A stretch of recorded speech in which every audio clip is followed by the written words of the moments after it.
Chers amis, bonjour, bienvenue dans cette parenthèse vidéo. Je voudrais vous parler de nos startups, mais pas que. Se tient en ce moment, à Las Vegas, aux États-Unis, la plus grande messe mondiale annuelle du domaine des technologies et du numérique. Ça s'appelle le CES, Consumer Electronics Show. Et figurez-vous que la France est le deuxième pays le plus représenté à Las Vegas, juste après les États-Unis. Quasiment 300 startups françaises ont fait le déplacement.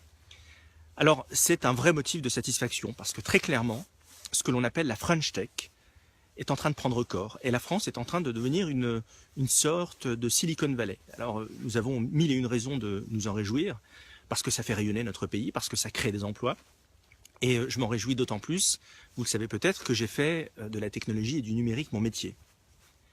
Sauf que, vouloir faire de la France une nation de start-up est en soi, de mon point de vue, un objectif terriblement réducteur.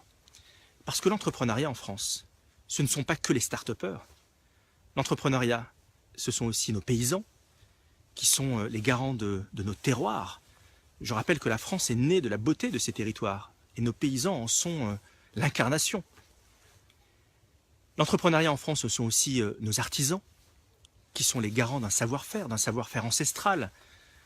Nos luthiers, nos ébénistes, nos couvreurs et tant d'autres contribuent à faire rayonner la France, contribuent à notre grandeur, avec des métiers qui, par-dessus tout, ne sont pas délocalisables, contrairement aux start-up. L'entrepreneuriat en France, ce sont aussi nos commerçants. Alors pas forcément les commerçants de chaîne ou de franchise, non. Les commerçants des centres-villes, des villages, qui contribuent à faire vivre une notion qui part en désuétude, la convivialité. Alors de grâce, ne cédons pas aux effets de mode. Les start-up, oui, bien sûr, mais faire de la France un pays d'entrepreneurs, c'est aussi valoriser nos paysans, c'est aussi valoriser nos artisans, c'est aussi valoriser nos commerçants. Et oui, c'est ça aussi la France. Et ça surtout même. Voilà, chers amis, ce que je voulais partager avec vous aujourd'hui.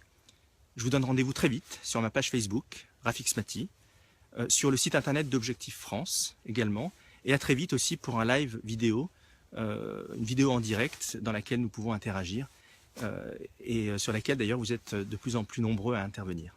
Merci, à très vite.